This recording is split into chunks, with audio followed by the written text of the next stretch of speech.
I can't do it. We'll do it live. Okay. Do it live! I'll write it and we'll do it live. Time to rise and grind. Are you kidding me?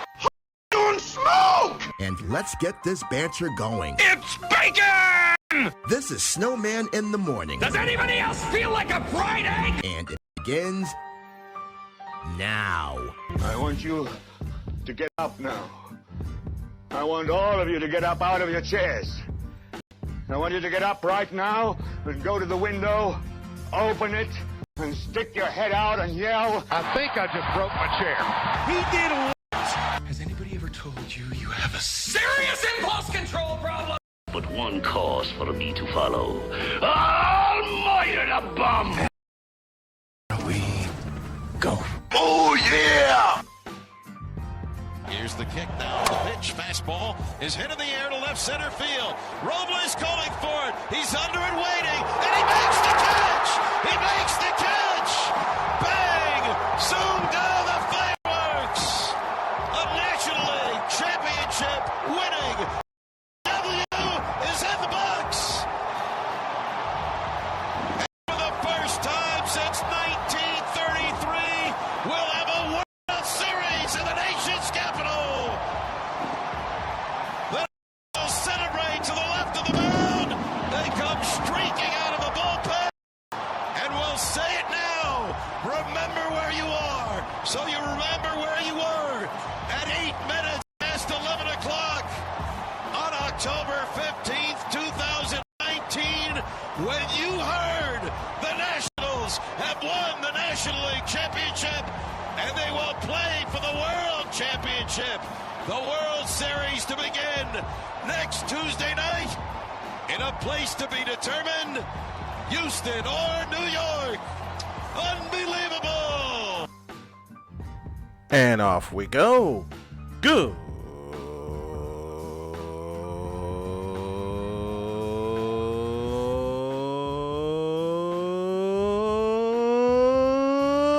morning.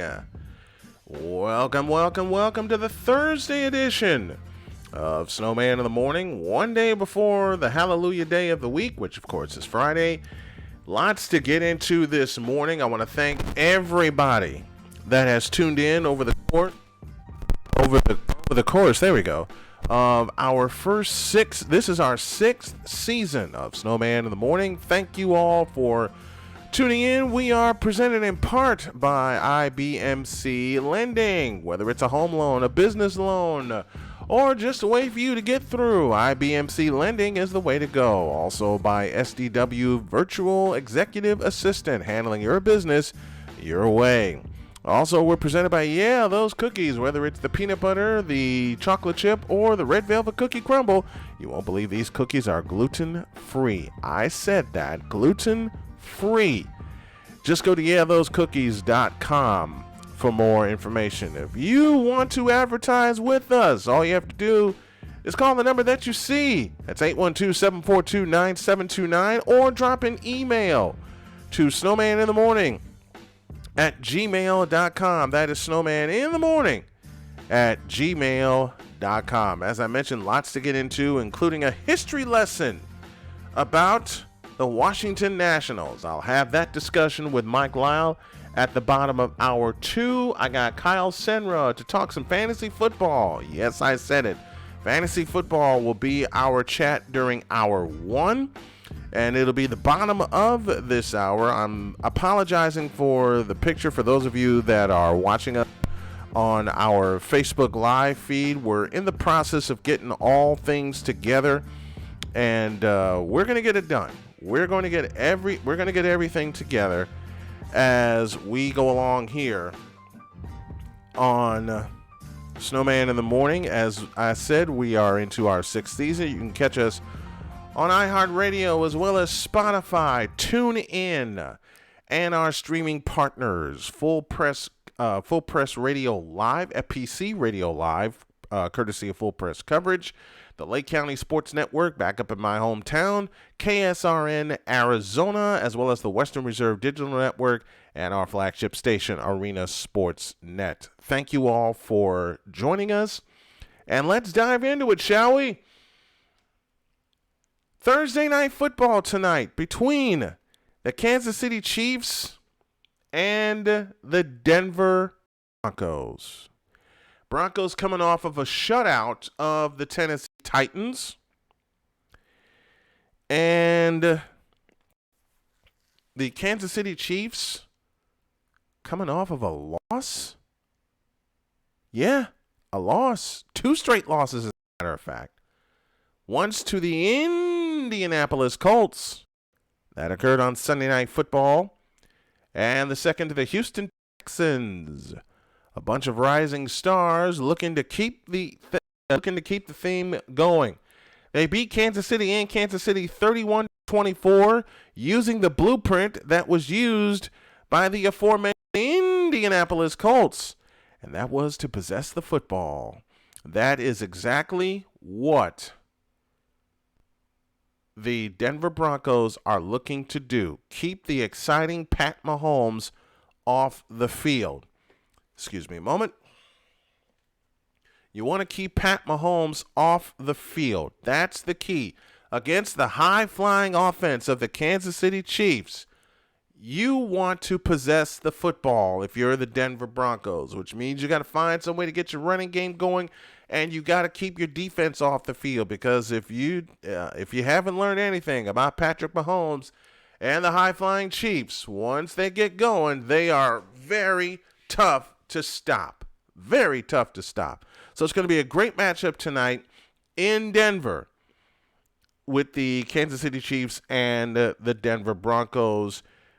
You know, Denver could really make a dent in the Chiefs' run in the AFC West. They really could. But I want to talk about how I already mentioned it. Look at the last 2 games for the Kansas City Chiefs. If you look at the last 2 games of the Kansas City Chiefs, you'll notice a pattern. And the pattern for their opponent is this: possess the football. I've said it a moment ago. It's so true. The Colts played them 2 weeks ago and dropped the Kansas City Chiefs at Arrowhead Stadium, the site of their playoff loss. That final was 19-13. And you know how the Colts did it? They kept Pat Mahomes off the field. And on top of that, they sent pressure on him and beat him up. Now, I don't mean that facetiously. I don't mean in a bad way. They pressured Mahomes.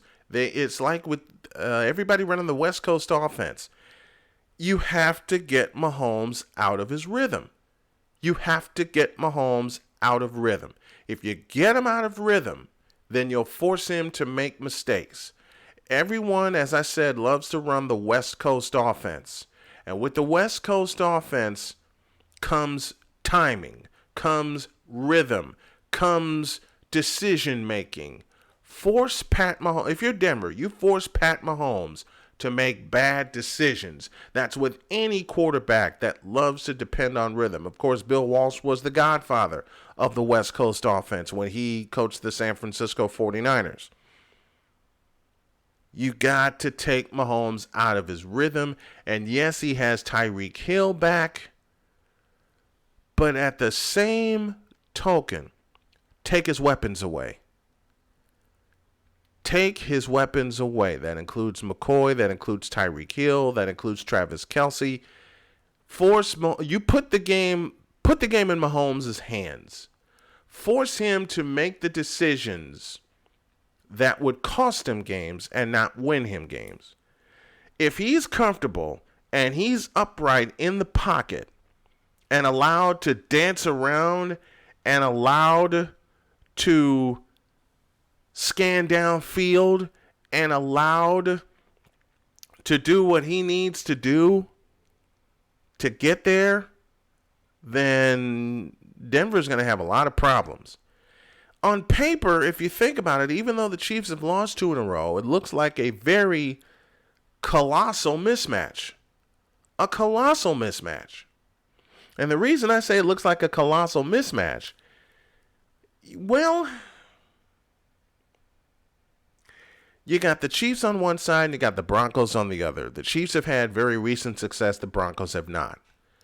The Broncos finally picked up their first win against Tennessee, shutting them out and costing Marcus Mariota his job.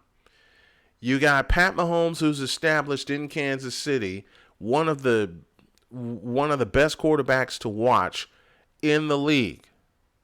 Okay? And I know I've said otherwise to my friends, but y'all know this is me from a professional standpoint. Patrick Mahomes is one of the quarterbacks to watch in this league. But how do you beat a quarterback like that? And I know I'm going back to I'm going back to an old point, but it bears repeating. How do you beat a quarterback like that? Take the ball out of his hands. Keep their offense off the field. And for that to happen, if you look at what Houston and Indianapolis did, they ran the football. And they ran the football a lot. They ran the football a lot.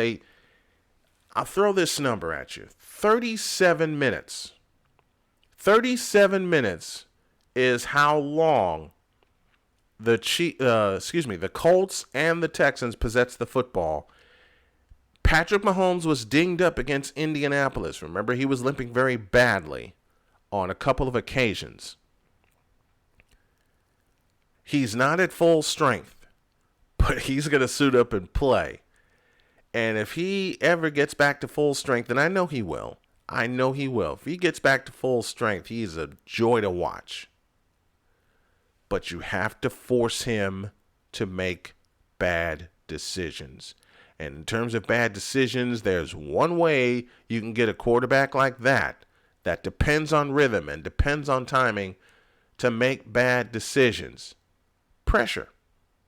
The Denver Broncos must pressure Mahomes. And I mean, when you get a chance to send the house after him, send the house after him. Send everybody after him. Send everybody after him. You got to put pressure in his face. As the 49ers proved this past Sunday against Jared Goff and the Rams, if you put pressure on Goff, he'll make a mistake. And he made several mistakes. Likewise, if you put pressure on, let's say more than Mahomes. If you put pressure on Jacoby Brissett, Tom Brady, Patrick Mahomes, Jimmy Garoppolo, who's still coming back from a knee injury. On quarterbacks, the quarterbacks of today are athletic. They get out of the pocket and they make decisions on the fly, correct decisions on the fly. You put some pressure in their face and they got a problem. They have a big time problem. So that's the matchup tonight. The Chiefs and the Broncos in an old AFC West matchup on Thursday Night Football. We got a lot to get to during the course of today's show, including for the first time, I can't believe I'm going to do this, but I'm going to do it. I will have a top 5. Yes, I will have a top 5. And not only that, there'll be a history lesson when Mike Lyle comes on about the Washington Nationals. That clip you heard was courtesy of Major League Baseball, the Washington Nationals, and the Washington Nationals Radio Network. Charlie Slows delivers the call. We'll have more on that. And I'll also have something during the second half of the show that shows the New York Yankees are in serious trouble when facing the Houston Astros.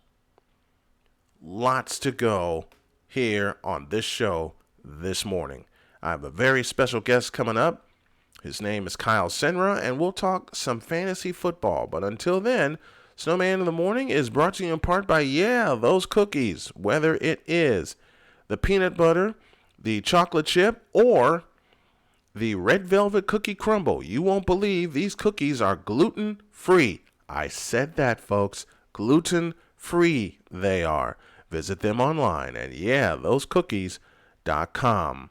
We'll get a little bit of feedback from the feedback zone, And if you want to sponsor this here program or any parts therein, all you have to do is drop an email to snowmaninthemorning@gmail.com. That is snowmaninthemorning@gmail.com.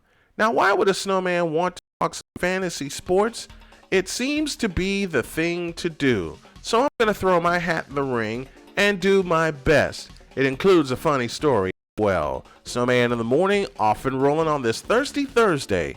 Back.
This is Snowman in the Morning, where true sports talk lives. Excellent. Oh, you can.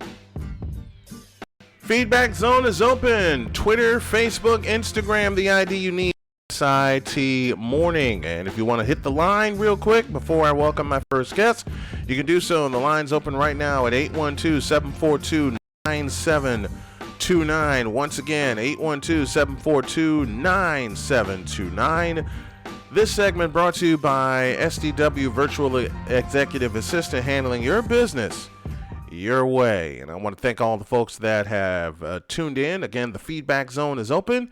Hit the hotline. We have it open for the next 5 minutes at 812-742-9729. Let me know what your thoughts are on tonight's matchup between the Kansas City Chiefs and the Denver Broncos, or whatever you want to talk about in the world of sports. I spread the podcast of Snowman Unfiltered from last week around to a lot of friends of mine, and it was a very, very powerful one. And why was it so powerful? Because it involved something And I hate to get I hate to get serious, but this was on my heart, and I'm gonna say it. It felt like it needed to be discussed, and that is domestic violence that happens to men. If you want to hear that entire episode where I talk with my super producer and one of my good friends, and Shane Lake, the big dog, go to youtube.com, search out Snowman Unfiltered, and look for episode 8. Episode 8. Healing from domestic violence. I guarantee you, especially to the men, you'll love that episode, and you'll begin to understand why that particular, how do I want to put this? That particular segment is not discussed as often as it should be. Let's get back to business. Sports business, that is. Once again, the feedback zone is open. 812-742-9729. I have Kyle Senra from Full Press Coverage, Full Press Fantasy coming at the bottom of the hour, but let me know your thoughts. I haven't allowed fans to call in as often as I'd like because besides my beautiful in-studio producer Dr. K and my boy Shane Lake, who is my super producer, this is a one-man operation, but I want to have the fans call in. Okay, so what I'm working on right now here for the show is I'm looking on getting a separate call-in number. That's what I want to say. I'm working on getting a separate call-in number for the fans to call in. You can let me know your thoughts via Twitter. ID you need is at SIT Morning. And if you search Snowman Unfiltered on YouTube, that's where all the Snowman programming is being housed right now, including this show, Snowman in the Morning, our podcast, Snowman Unfiltered, and I got a third show in the works that I'll premiere next year. All of that is in the works right now. But, as I said, with tonight's game between the Chiefs and the Broncos, and one of my friends messaged me saying KC wins, period. And he knows I want him to call in, just to hear his thoughts. But be that as it may, you got to take the ball out of Mahomes' hands. And how do you do that? You run the football and you possess the football. Period. You run the football and you possess the football. I'm going to have to close the feedback zone because my guest is raring to go to talk some fantasy sports. So I'm going to get him on the line and I'll reopen the feedback zone here in I beg your pardon, in a few moments. But I got to tell y'all something. This feels good. This absolutely feels great to be back at the controls and back behind the microphone doing what I love to do. Had to take some time away because my work schedule was changing, and then moved here to North Carolina. My family and I did, and took a while for Kyle Senra. It took a while for everything to get situated. It's still in the process of being situated, but this feels good to be back behind the mic, to be talking sports with the folks and the fans that have hung around, and to the new fans that have not had a chance to tune in to the show. And I don't know. Let me find out if this is who I think it is. Kyle, is this you? Yes, this is. Kyle Senra in the house on the Snowman in the Morning feedback zone to talk a little fantasy sports. How are you, my friend? Oh, I'm doing great, Snowman. How are you? I'm doing good. Finally got a chance to get you on. This is exciting. And to have you on live is even better. I love that. Senra, part of Full Press Coverage, one of our streaming partners. And let's open the floor with this. How'd you get into fantasy sports, man? Well, I guess that's a pretty, I gotta go far back for that. So I'm Canadian. just right off the bat. And in Canada, I think the stereotype that we all love hockey, I mean, it's pretty true. I absolutely adore hockey. Mm-hmm. And I remember with my parents, I think as early as I was 6 or 7, we started doing hockey pools for the playoffs.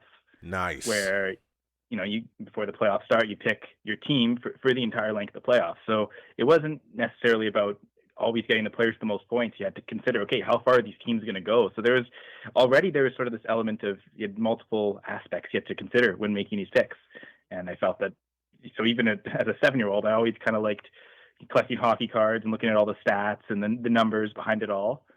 I kept doing that for years. And at that point, I didn't really watch much football, to be honest. It was really when I went away to university that I, people on my residence floor, they just seemed to really like football. I started watching more and then eventually got into fantasy football that way. And now I'm absolutely obsessed with fantasy football and I watch so much NFL and CFL football now. Ah, love it. Absolutely love it. So where in Canada are you? I'm in Sudbury, Ontario, so about 4 hours north of Toronto. Okay. Just on the north shore of Lake Huron. Very good. Very, very good. All right. So now we got the background out of the way. Let's we're 6 weeks in.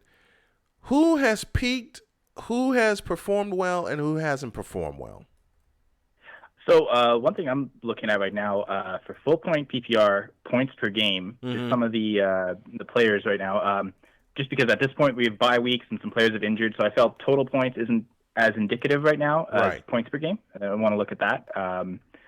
It's just kind of a way to kind of even out the scales. Yeah. Right now, the top 5 quarterbacks are Russell Wilson, Lamar Jackson, Deshaun Watson, Patrick Mahomes, and Matt Ryan. And based on where a lot of those players were going in drafts, you'd expect for the 5 of those guys to perform this way. Right. Wilson, Ryan, and certainly Mahomes and Watson, who I know I had them as QB 1 and 2 going into the season. Mm-hmm. And, I mean, here they are in points per game right now through 6 weeks. Watson's at QB 3 and Mahomes at QB 4. But Lamar Jackson was I guess for a lot of people, the big surprise. And to be honest, even I'm surprised at how well he's doing. I thought he'd do pretty well. I've always been big on the rushing ability, and I felt he's demonstrated enough as a passer throughout his career over the middle. Right. Even in college, he had some pinpoint accurate passes over the middle, and everyone kind of questions accuracy. It's like, okay, to the outside, sure, because I noticed a lot of sideline throws. It seems like he was really off, and while he's gotten better, that you can still tell he's not as comfortable as he is throwing over the middle. Yeah. But the Ravens have completely unleashed him. Designed a lot of plays over the middle. I think about that Dolphins game, right off the bat. Yeah. You had steam passes to your tight ends up the middle, so Mark Andrews, big receptions there. But even Marquise Brown as a wide receiver, sometimes used him out of the slot, but they basically allowed for his routes to kind of end up in the middle of the field, which gave Jackson great chances to pass there, and that was a big part of his success. And now they've been trying to spread things out a bit more and have him throw to the sidelines more, and it hasn't always worked. But what they are doing lately, not so much in the Miami game because they really didn't need to, but is allowing him to run. I think last week he ended up rushing for over 150 yards, if I'm not mistaken. Yes. Yeah, 152 and 1 rushing touchdown. So he's already had a couple 100-yard rushing games this season, 2 rushing touchdowns. So, and other than that Miami game, he's had at least 45 yards or a touchdown in every game. Rush. So they're definitely running the ball with him more. And again, I know a lot of people kind of were criticizing him, wasn't sure if he was going to take that next step, but I had faith, but not top 2 faith. So he's definitely been someone who's really helped anyone who took him late. I know I took a couple late shots at him in different leagues. The other player that I kind of took around that range was Dak Prescott, and right now he's QB 6 in points per game. And even though the Cowboys have struggled, I think even in that Packers game, he still put up a 20-point fantasy performance. So Prescott's actually been pretty consistent, even when they've struggled, even when he's thrown interceptions. Because that used to be something, he was never a big interception guy, and that always sort of made it so his value was never too low. But even in a game where he threw 3 interceptions against the Packers, he still finished, here it says he finished 23.2 fantasy points, which that's what you want from your quarterback. Right. So, Prescott's definitely been a big surprise. To be at least in bordering on the top 5 right now. In terms of quarterback disappointments, I got to say Aaron Rodgers has been one of the big ones fantasy-wise. Really? Just because he's not, again, and I think it's more on where you draft him, right? Because I had him QB3 going into the season. He's only had one fantasy performance of 20 or more points. And it's funny, that was the game they lost against the Eagles, 25.5 fantasy points. Wow. But even, like, you look against the Cowboys, 9.4, against the Broncos, 13.3. The Vikings, who, okay, that was a tough matchup, 14.4. Same with the Bears, 12.9. But he really hasn't had these big 20-point performances that we're used to seeing when he's throwing multiple touchdowns. They've really run really well this year, the Packers have, and it's kind of hurt Rodgers' fantasy production. I felt at the start of the year, too, and I'm a Packers fan, so I watch every Packers play. I'm watching every snap, because on top of writing for fantasy for Full Press Coverage, I also am the Full Press Coverage Packers managing editor. Okay. Definitely am watching really closely. I felt last game was his best game of the season for himself personally, not necessarily fantasy, but just throwing the football.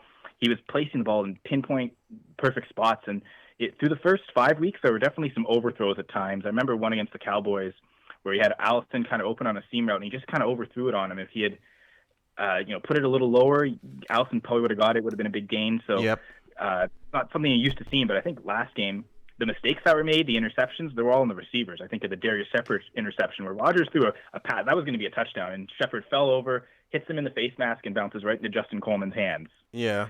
That was not on Rodgers because that was a good pass. It was just Shepard slipped, and once they got Allen Lazard in and a wide receiver that he seemed to have good connection with, it seemed like things were moving a lot better. So while Rodgers has been a disappointment up to this point, I still think you keep him and keep playing him because it seems like it's starting to get better now. We'll see against the Raiders. I know their run defense is actually pretty decent, so this may be a game where Rodgers is forced to air the ball out. So I would definitely not bench him this week unless you had really, really solid options. Mm-hmm. So who would you say is like on the bubble in terms of quarterback fantasy performance? We'll stick with the quarterbacks for now. Well, looking here, I would say maybe, I guess Kirk Cousins, so Rodgers is averaging 15.6 points. Kirk Cousins is averaging 15.2. Now, if you told me, through 7 weeks, Cousins would only be averaging 0.4 points less than Aaron Rodgers, you'd have to think, oh my God, Kirk Cousins is doing amazing. But then because Rodgers has been so disappointing, it sort of takes that shine off. But you also didn't draft Kirk Cousins when you drafted Rodgers. So this is kind of around what you would think for him. Right now in points per game, he is quarterback 19. Right, so he's still a quarterback too. So if you're playing in Superflex or 2 quarterback leagues, obviously Cousins is done what he needs for you. If you have him as a quarterback 2, okay, you have someone else kind of giving you more consistent production, you can ride the waves because he hasn't been super consistent. A big game last week. What did he score? He scored 27.3 fantasy points, 20.5 the week before. So he's had 2 good weeks in a row. He threw 4 touchdown passes in the first 4 weeks combined, and he has 6 in the last 2 weeks. So as long as those touchdown passes are there, that should be good. And we'll get to talking about red zone later, but the Vikings love to run the football in the red zone, whether it's Dalvin Cook or Alexander Madison. Right. They still ran a lot in the red zone last week too. It's just they had so many opportunities, and the offense put up so many points that Cousins was able to get 4 touchdowns. So even in a run-heavy approach, he's still capable of putting up these big weeks. Well, let's. I know you want to get to the. I know you want to get to the red zone. We'll get to the red zone here in just a moment. And speaking of which, the Detroit lost that game because they couldn't execute in the red zone, and they kept giving Rodgers opportunity to come back and steal that game, which he did. Let's look at running backs. Who are your top 5 running backs right now? So right now, the top 5 running backs in points per game are Christian McCaffrey. This is a full point PPR I'm looking at. Yes. So especially in that type of format, he's kind of head and shoulders above everyone else. He's averaging 30.2 fantasy points per game. Dalvin Cook is the next highest at 22.8. So it's a big gap. Whoa! Wow. So clearly McCaffrey is the guy. If you drafted him, and there's a lot of people who took him first overall. Mm-hmm. I didn't see any leagues where he got out of the top 3.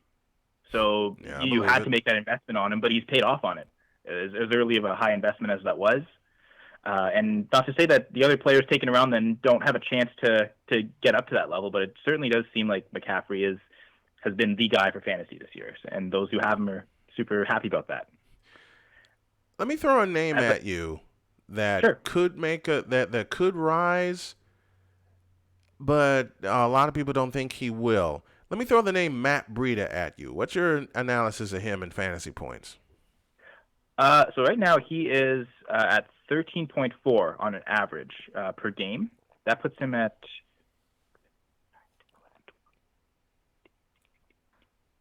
I think it's running back 20 right now. Okay. So again, he's good enough to be a running back 2 most weeks. Mm-hmm. The issue with there has been, again, red zone usage. He really hasn't gotten many touches where you'd expect to get a lot of touchdowns from. Yeah.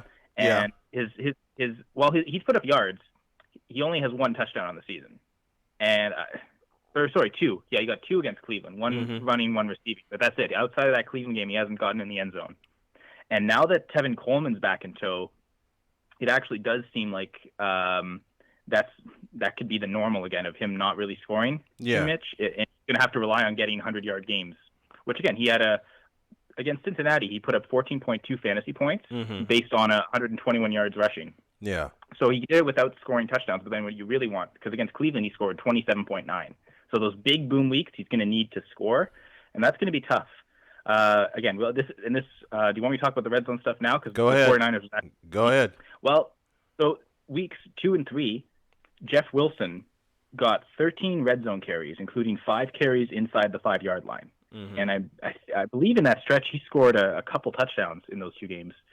So throughout the year so far, through 6 weeks, Breida has 2 red zone carries and 1 red zone target, and none of that came inside the 5. So, yeah, some work inside the 20, but really when they get right up to the goal line, in those before the bye week, it was Jeff Wilson, and now that Tevin Coleman's back, Coleman last week had 6 red zone carries and 2 red zone targets, including 3 inside the 5. Yeah, and that was the only running back that got any work inside the red zone for the 49ers last week. I think Jimmy Garoppolo had a QB sneak. Yes, so he did. Is the only other rushing opportunity other than Coleman, and then they passed it 4 times in the red zone, twice to Coleman, once to Samuel, and once to Pettis.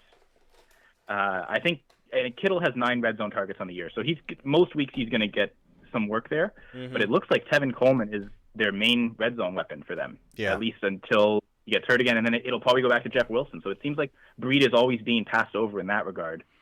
I don't think he's ever going to be more than an RB2 where he is now. Mm-hmm. And where you drafted him, I think you're actually pretty happy with that. So for those who have Breida, it's a good matchup against Washington this week. They're probably going to put up a lot of points. It's not a very good defense. In full point PPR, they've allowed the 5th most fantasy points to running backs. So it could be a field day for the 49er running backs. Exactly, yeah. So I think Coleman's a must start because of all this red zone work, but I think Breida's worth starting too, though. So would you start both Breida and Coleman? I mean, if I had them both, I would definitely start Coleman, and Breida would have to depend on who else I had in my lineup. Okay. Because to not have 2 other running backs in your team, and then those are your 2 main running backs, I don't know that that's the greatest strategy either. If that's how your team is set up, I'd maybe look to trade one, to be honest. Yeah. So yeah, I think it'll depend. Maybe you're stuck in bye weeks. Maybe this is a heavy bye week for you. Like Christian McCaffrey, for instance, he's on bye week. If that was someone you had, and Nick Chubb, if those were 2 of your top guys, and they're both on bye weeks, then maybe doubling up on the 49ers running backs is an okay thing to do this week. That's one name I want to look at also. Nick Chubb. Where is he rated so far this year? He, in full point PPR, is 4th in points per game. Oh, wow. The only players ahead of him are Dalvin Cook and Austin Eckler. Wow.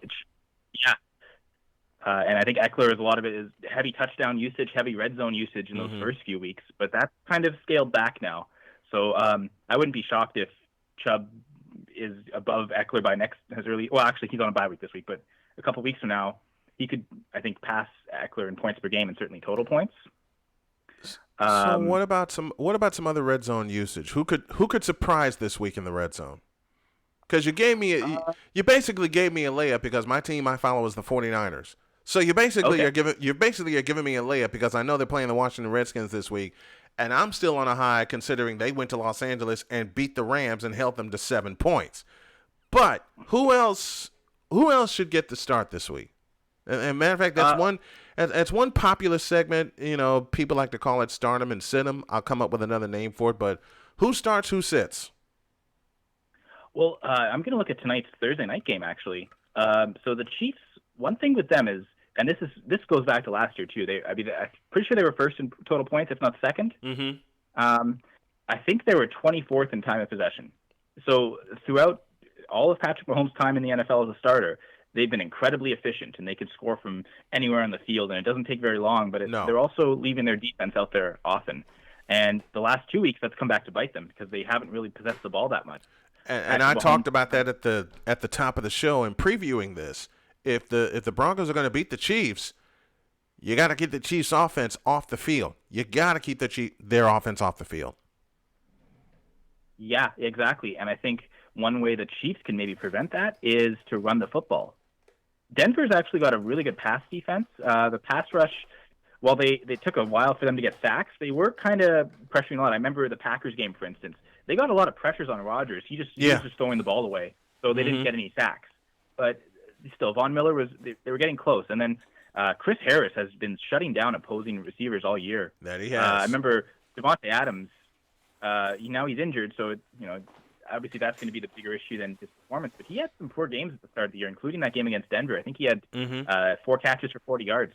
In full-point PPR, that's 8 points. But that's not getting it done for a guy that was probably a first-round pick, and a lot of it was due to Chris Harris having really good tight coverage on him. Yeah. So for the Chiefs, the way to beat them is going to be on the ground. And I think maybe this is the week that LaShawn McCoy is finally unleashed. He's certainly been getting a lot of red zone work. I know in week 1, it was actually a lot of Damian Williams in that regard. Mm-hmm. And then he got hurt, of course. Since then, McCoy on the year has 12 red zone carries, 6 red zone targets, and of those 12 carries, 5 of them came inside the 5. Wow. So he could be in for a big game against the Broncos. I know Jamal Williams and Aaron Jones both did pretty well. Actually, no, that was a game Jones didn't do so well against the Broncos. But Jamal Williams, if you combine their production, it actually would have made a pretty decent running back. So if everything focuses onto McCoy, and it seemed like he was definitely getting the most carries last week as Damian Williams kind of got phased out, and Darrell Williams didn't really get that many touches. Right. So I actually really like playing LaShawn McCoy this week. Who else do you like playing this week? Who else stands out that you should play this week? Who, if y'all are in fantasy football, and I'm getting into it talking to Kyle here, who should you play this week aside of who we just mentioned right now? Who gets the nod?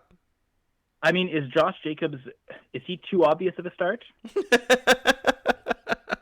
Because you're probably starting him regardless anyway, but it's a good matchup against the Packers, whose run defense is definitely not as strong as their pass defense. Now, granted, they performed a lot better against the run against Detroit than they had probably since the Bears game in week 1. Yes. Carryon got the touchdown, but it took a lot of effort. And even on that fourth and goal from the 1, he barely crossed the plane. Yeah, it barely. Was just enough to say he got in. So they, other than that, though, they really shut him down and didn't allow for a great game. Mm-hmm. But that seems like it's been the aberration this year, where they've allowed huge production, like Dalvin Cook, obviously. He's been producing against everybody, but he had a monster game against the Packers. I think a career high, actually, in rushing yards. Yeah. And then Philip Lindsay and Royce Freeman both had really productive games for the Broncos against them. Now, Zeke did decently well. They also didn't run with him. I think he only had 12 carries in that game because of them going down with those early interceptions. Just that game kind of got messed up for the Cowboys from the get-go. Really on that first interception where Cooper, I keep joking about this, the Packers got lucky there because Cooper really should have caught that and scored right on that play. Instead, he volleyballs it right to Jair Alexander, who takes it back, and the Packers score on that drive. And that really set up the rest of the game for the Cowboys to need to pass more. But when Zeke ran, they didn't really have, even Tony Pollard had a good yards per carry in that game. So other than the Lions game and the Bears game, the Packers really haven't been stopping the run that well. And guess what? Oakland's success has been tied to when they run the football. Games like where they beat the Broncos or even they beat the Colts, it's because they were running all over them. So I think Josh Jacobs is in for a pretty massive game, at least a massive workload. And against this defense, that should be efficient enough to probably get a touchdown and maybe a 100-yard game. This is Kyle Senra. I'm going to have him on each week to talk fantasy football. And we're going to start Thursdays as the week starts Thursday. You know the game tonight, Kansas City Chiefs and the Denver Broncos matchup in the AFC West. Good to finally get you on, my man. Thanks for hopping on. Yeah, I know we've been trying to for a little bit, but I'm glad to finally be part of it. Hey, thanks for coming on, my man. I can't wait to have you back next week. Mm-hmm. So receiver, do you want to get into that? Yeah, now? yeah. Let's finish it. Let's finish it. Who are your receivers? So right now, Chris Godwin is leading the league in points per game for wide receivers in full point PPR, which may be a big shock. I mean, he may be someone who's kind of considered as a fantasy MVP. I know McCaffrey obviously is, but you took him in the first round, whereas Godwin, probably a 4th or 5th round pick, so that return on investment's been huge for you. Michael Thomas is second, so there's not big surprise there, but other than Thomas, a lot of the top receivers have disappointed. Yeah. Julio Jones is in the top 10, so he's had some, and Julio Jones throughout his career has always kind of been a boom or bust guy. He'll get you big weeks, huge weeks, but there may be weeks where he disappears. First 3 weeks of the season was actually pretty solid. He had 4 touchdowns in the first 3 weeks, nothing in the last 3. Did have 100 yards against Arizona, though, so that he finished pretty well, but there was a couple of disappointing games against Tennessee and Houston where he didn't even, in those 2 games, didn't even combine for 100 receiving yards. But then again, you look at some of the other top receivers, and he's probably been better. I mean, DeAndre Hopkins is someone who points per game is at 15.4. Now he's been a bit more consistent. He just hasn't given you that high-end boom. Like he week 1 against the Saints, 31.1 fantasy points. So everyone who had him, okay, this is looking great. But since then, he hasn't scored more than 16.5, and that was last week against the Chiefs. Yeah, who we know defense really a top-notch defense. Although their pass defense is definitely better than their run defense. And Houston knew that too, and that's why they ran so much with him. This week they get the Colts, who are their run defense is it's like the Chiefs actually. Their run defense is worse than their pass defense. So this may be another run-heavy game script.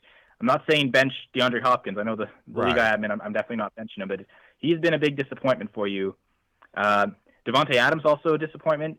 Even before he was injured, he's where is he averaging in points? It's right around there, 15.7. So right now in points per game, he's 1 spot ahead of Hopkins. So they've both kind of been in that range where I'll name you some players that are above them in fantasy points per game so far this year: Will Fuller, Tyrell Williams, Cortland Sutton, Sterling Shepard, Allen Robinson, John Ross, who's been a huge breakout. Yep.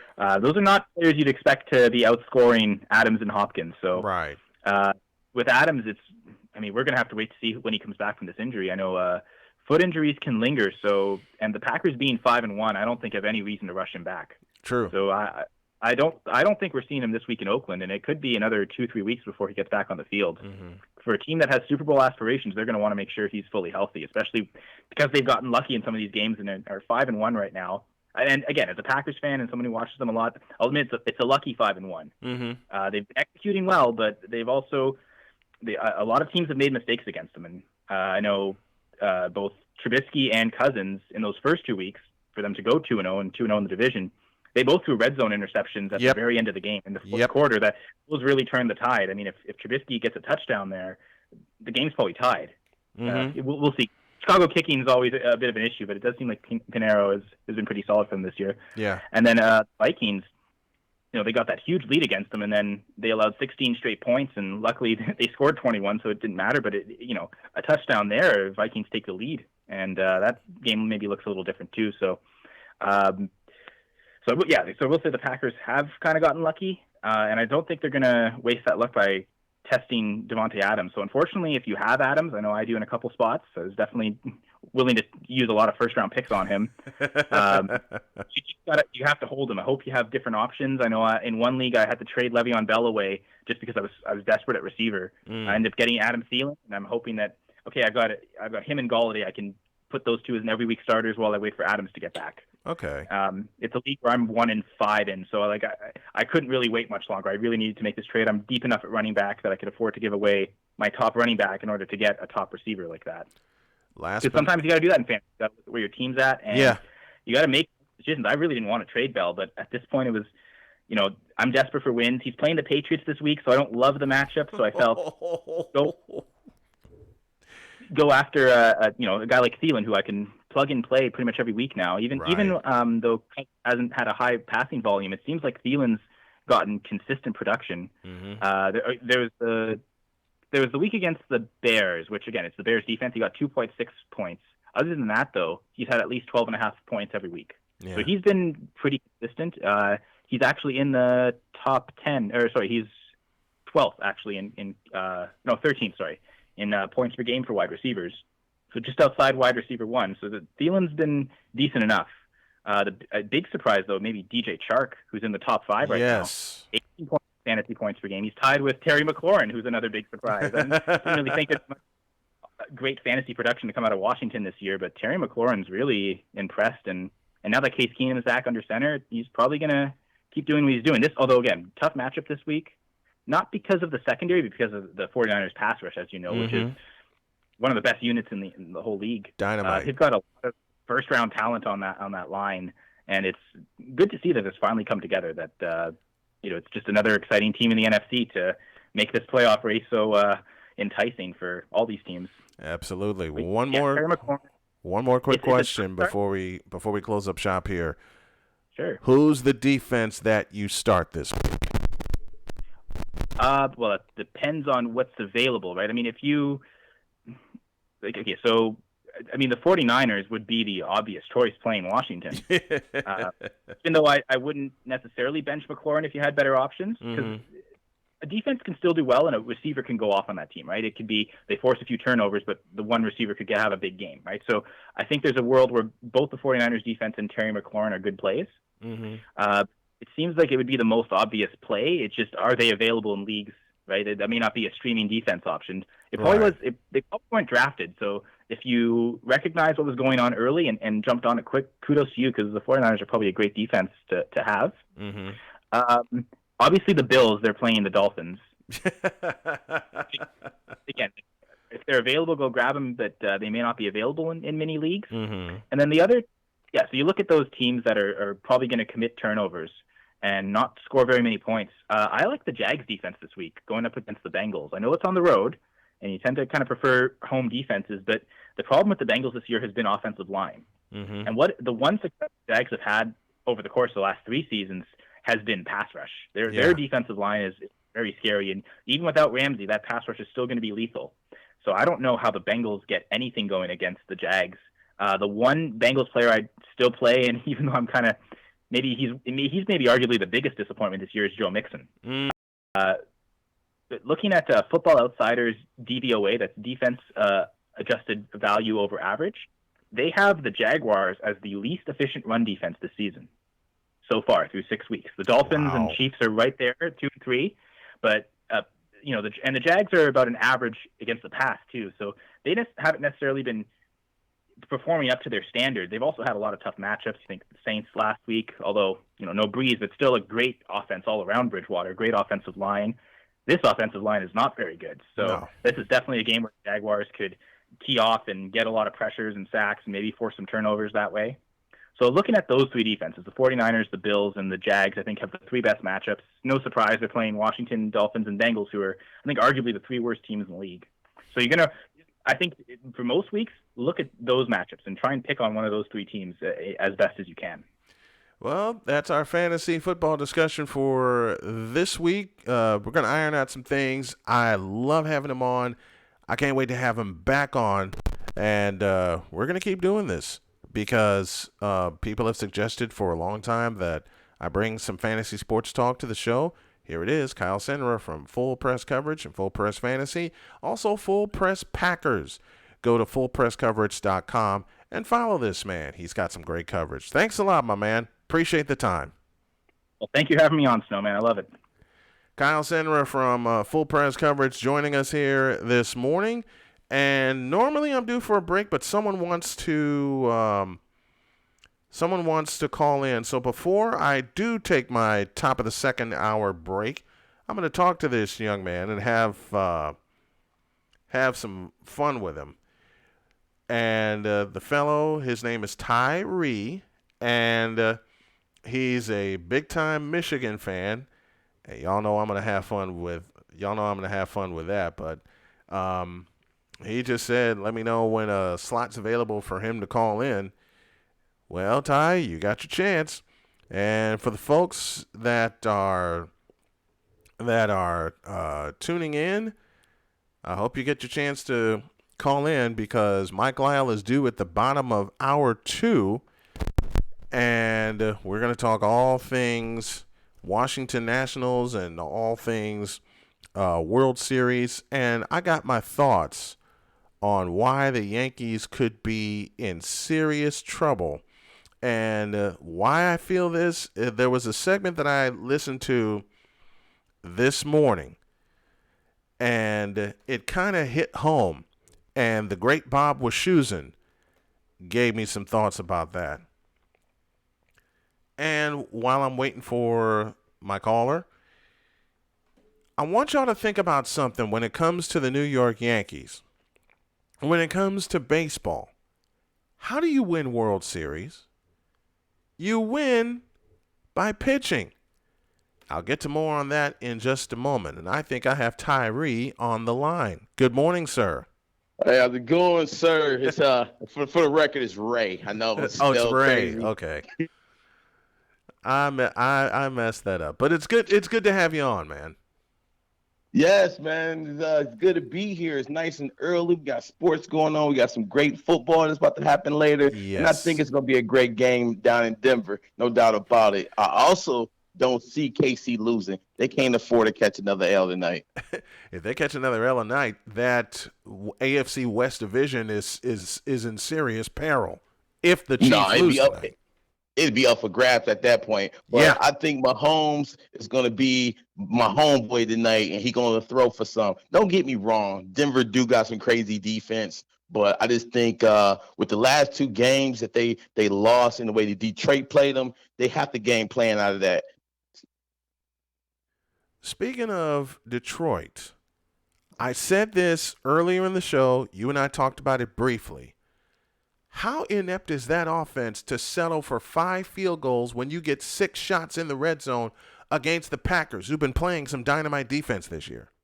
Okay, listen, and this is the thing I have an issue with. I don't have an issue with the 5 field goals because that discredit Green Bay defense. Everybody said Green Bay defense is good. So 5 field goals is better than 0 field goals. Understood. And also, would you rather them go for it on 4th down and turn over the ball and give Green Bay the opportunity to score within their field? So, I mean, you got to think about it like that. Point. Very good point. What will get – let's go there. What would get the Lions over the hump and get them back in the postseason? I think we abandoned the run game. I think we abandoned the run game too soon. Once we got up 13, I think we should have punched it. We should have used more of a 3 tight end set to press the run, because when you press the run, you tire out the defense. So you know it's a good defense, and they're going to pass rush. So True. I thought we should did some more screens, some delay handoffs, some stuff like that just to mix it up. And keep in mind, we do got a first-year offensive coordinator. True. So I think he don't have a rhythm of what he want to do yet. And he was out of this. He was out of the game for a year, so I think he just get acclimated with the players that he has. I'm not giving me being a Lions fan. I'm just sitting back observing. I'm not mad about anything. I'm not mad at that loss either. Okay, I can dig that. I can absolutely dig that. Tell me a couple of teams in the NFL that has surprised you this year. 49ers. 49ers definitely surprised me. The rookie Bosa is playing out of his mind right now, and it helps to have the defensive line they got. They got like 7, first round draft picks on that defense. Oh yeah, it's crazy, and I'm not gonna really jump overboard yet because I need them to play somebody real big and knock them off first. But they just did. They knocked off the Rams in Los Angeles. Now, granted, come on. Listen, I'll give you 2 things. They knocked off the Rams. And who didn't play? Gurley didn't play, right? Well, you play the team that's in front of you. Okay, Gurley or no Gurley. I get that. You play the team that's in front of you. At the same time, the 49ers over the past 4 years, you got to think about this, have had to deal with some horrific injuries. Nobody was sorry for them when they played them, especially the Seattle Seahawks, and I can't wait till we see the Seahawks and put a foot in their ass in San Okay. Francisco in 4 weeks' time. But Okay, now but I that's will the say game. that's going to be a hell of a game. That's going to be a hell of a game game. to watch for. Yes. The Rams, Yes. I think the Rams, everybody got his playbook. People know how to play the Rams. It's Yep. kind of like people know how to play KC because Detroit laid the blueprint down. So once you get tape on the team, like you might shock somebody the first time, but when the second time you come around, it's not going to be a shocker. True. So I think right now, San Fran is shocking everybody because they've been losing the last couple of years. Yes. Next year, I don't see San Fran shocking anyone. They should be. But I still see them winning because you want to look at. I do. You want to look at this agree. also. You want to look at this also, my man. The culture has changed in San Francisco. They're back to where they were when they were sitting on top in the 80s and part of the 90s. I get what you're saying. Whoa! You're getting ahead of yourself now. No, I'm not. Now listen. Don't. Listen, It took them a while. It took them a while to get there. Okay, I mean that in this context. It took them a while to get there. Bill Walsh arrived in '78. They get their first title in '81. They're still in that title climbing process. But you want to look at it this way also. For the rest of this season, the 49ers are playing with house money because no one expected them to come out 5-0. Not out of the gate this fast. Right. I agree with you. What I'm saying is, and I was a fan of 49ers before I became a fan of the Lions. Gotcha. So I remember, Roger Craig, Montana, all that. That's what I grew up seeing. Roger Craig. Ronnie Lott, what I'm saying? Roger Craig. Yeah. Right. See, I got a question. Why won't people give Roger Craig the respect and the props that he's due? I understand people love Marshall Faulk because he caught and ran for 1,000 yards in the same season, over 2,000 yards from scrimmage. I mean, people don't remember. It's numbers. It's numbers. Unless he wasn't flashy. He was a guy that's got it done. Like then they bring a guy like Ricky Waters in that was flashy. Mm-hmm. So that's the thing. People look for flashiness all the time, and the numbers create so they don't go back. And I'm glad you talk about history because I'm not a history guy. I like to live in the present. If you know, I'm on Facebook. I live in the present. We got too many fans that live in. Back in 1990, we won this when half the players that play wasn't even born yet. True. So it's just part of me. Forward. It's just part of me being a historian, and I understand. I understand completely where you're coming from. When are you usually on? So I know when to catch you. Okay, I come on before, like today I'll be on at 7:45. I come on before all the NFL games. Okay. Because I'm going to talk about that game in general and transactions that happen in the NFL. I also will be doing the Blog Talk Radio on Saturday mornings at 11 a.m. And that's 30 minutes. Okay. And I'm going to give you the information because I would love for you to call in my show this Saturday so we can talk some college football. You're on, man. You are definitely on. And I just miss talking sports with the fans. I'm glad I met you. I'm glad I saw your show. And folks, I just had to have him on. Rick Ray in the house with the Snowman. Hey, listen, I remember that intro of yours, man. Yes. And listen, people come over to check us out on Facebook. We Talk Sports. I'm gonna have Brian on one of my FB lives, and we're gonna chop it up again just like we're doing now. I love it. Thanks for coming on, man. I may have to have a segment each week where I have you on. Hey, let's do it. Let's put it together. I'll talk to you off the air, man. I got the time. Let's do it. I appreciate you, brother. Thank you. All right, 3 strikes, I'm out. I love it. I absolutely love it. See, this is why I love talking. I love talking to people, especially fans calling in and things like that. I love it. And like I said, I just happened to spot one of his Facebook lives. And I said, you know what? He's going to be great to be on the show. So the heck with it.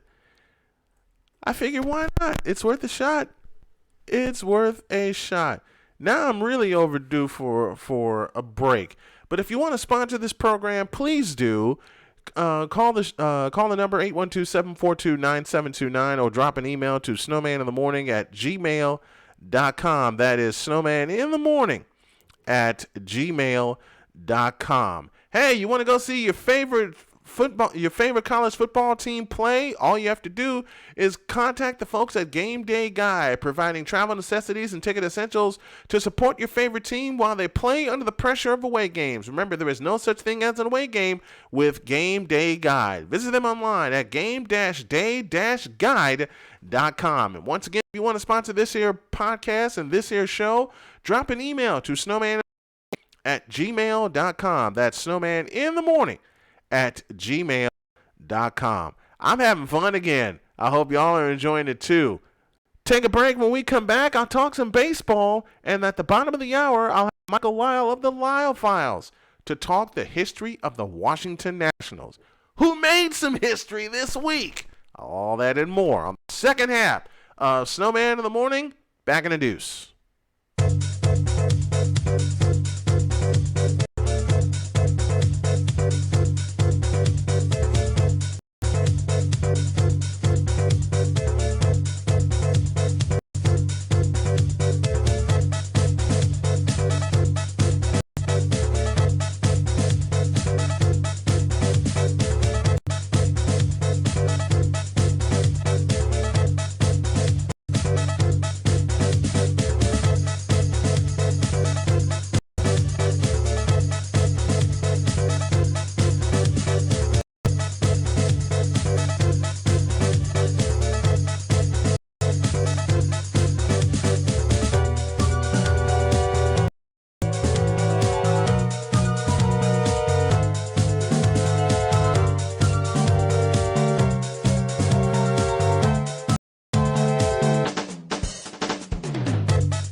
This is Snowman in the Morning, where true sports talk lives. Thanks a lot, Doc. Next!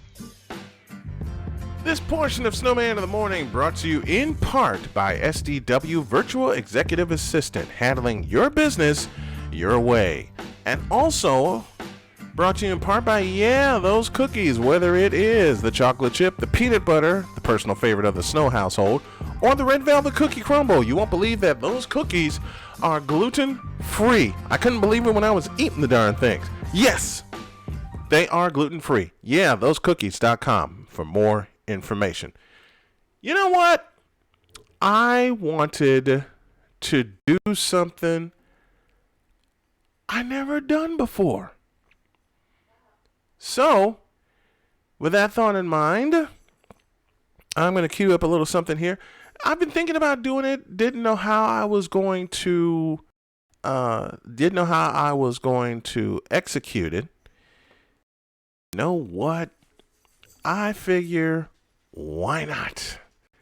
Let's have some fun here as a little furry one decided to join me here in studio. Let's do it. Let's unleash something I never thought I would unleash.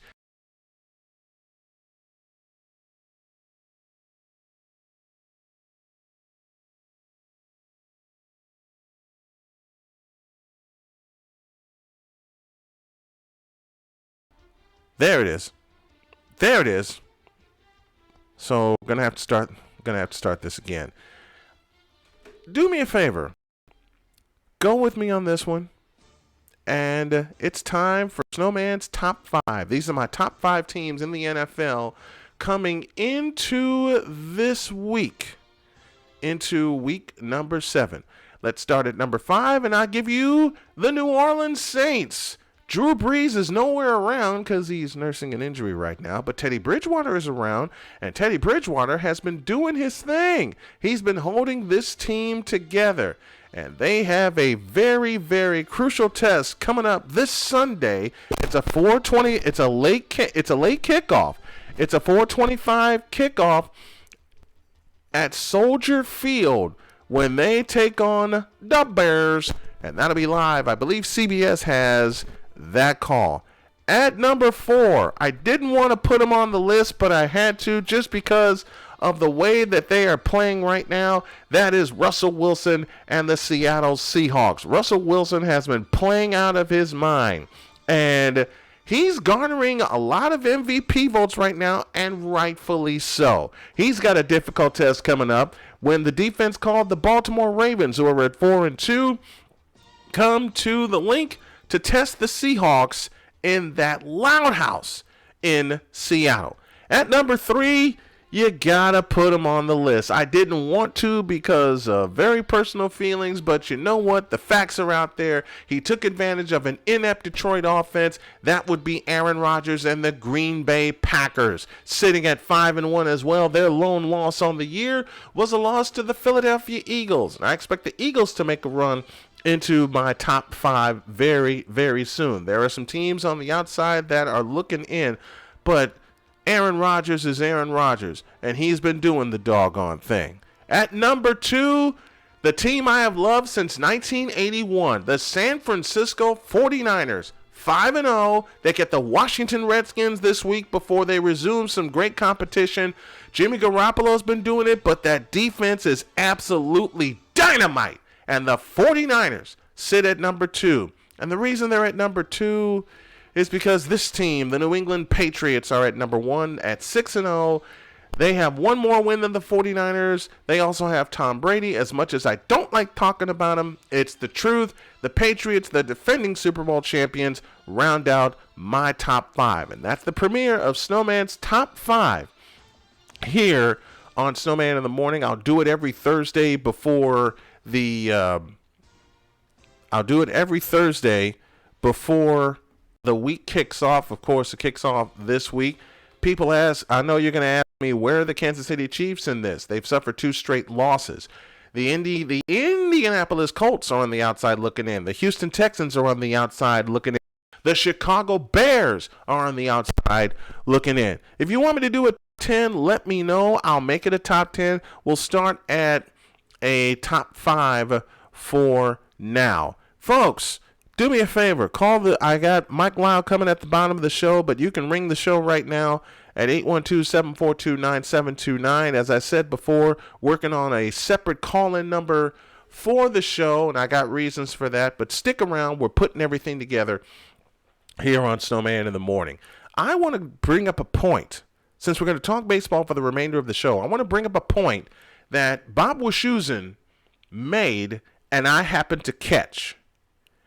Tonight's Game 4 of the American League Championship Series. It was supposed to be yesterday, rained out. They're playing 4 today. They're playing Game 5 tomorrow to keep on pace with the schedule. The Washington Nationals are in the World Series, awaiting the winner of the Houston Astros and the New York Yankees. Advantage Astros and advantage Nationals for a very good reason. And the reason is 2 words: starting pitching. And again, the points I'm about to make, Bob Wischusen made first. That's where I caught them, and that's where the credit goes. But I want y'all to think about this and think about it carefully. Do y'all remember when Garrett Cole was available?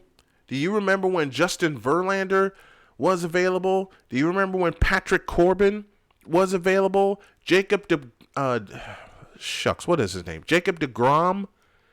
Noah Syndergaard. Remember when all of those guys were available, and anybody who was the highest bidder could pick them up? Why didn't the New York Yankees go after him? You figure their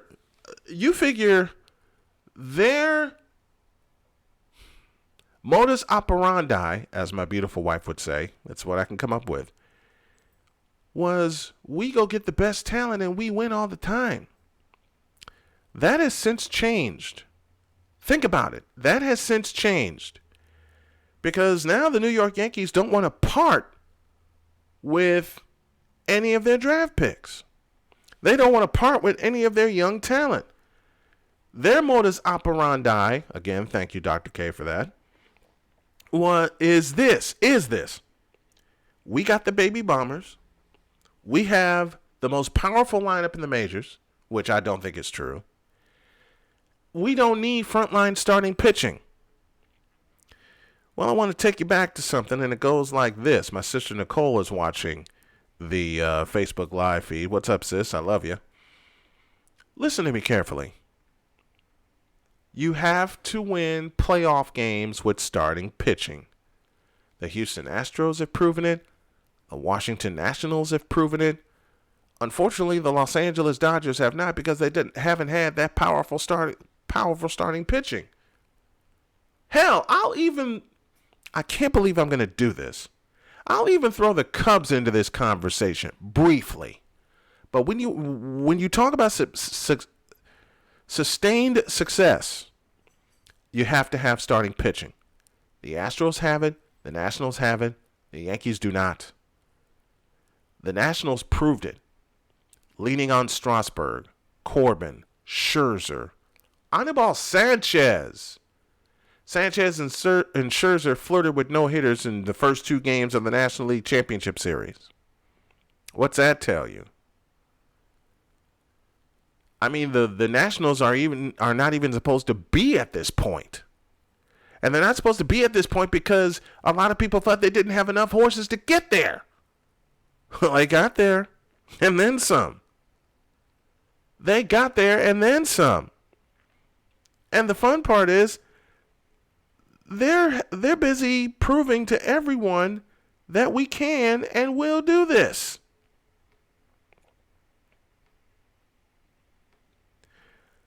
What the Yankees don't realize is that a few years ago, when all of these frontline pitchers, and I'll name the list again, Justin Verlander, Garrett Cole, Patrick Corbin, Noah Syndergaard, okay? All of those guys were available. Jacob DeGrom was available. 3 years ago, they could have had all of those pitchers in pinstripes. They made a decision not to go after him. I mean, it's to a point where the Yankees may have to call on CC Sabathia to get them through this series. The Astros have the starting pitching, period. I mean, anytime you can put Cole and Verlander and anybody. I mean, Cole and Verlander are basically sitting waiting to clinch the series. I have a feeling it ain't going to go 6 games. If the Astros win tonight, this series is done. Because now you give the Astros 2 shots to clinch the series. And they can do it with their 2 best horses.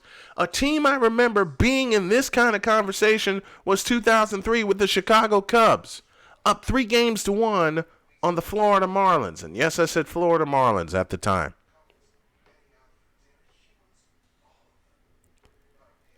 But the difference is you have to believe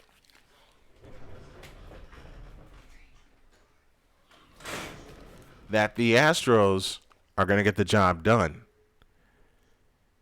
I mean, Garrett Cole and Justin Verlander are 2 of the best pitchers in baseball all season long.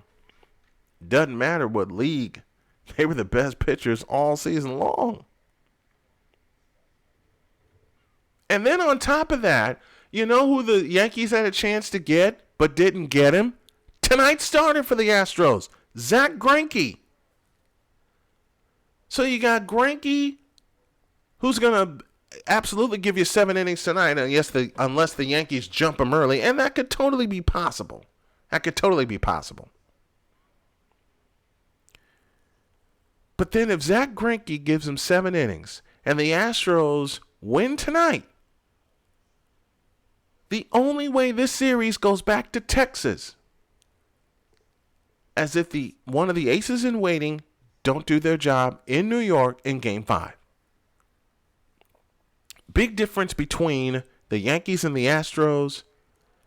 The Astros saw an opportunity to build their pitching staff and make it better, and they did.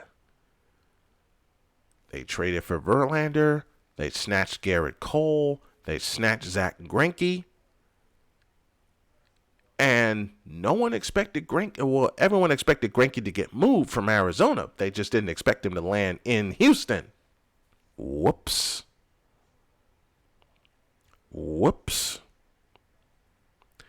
He's in Houston.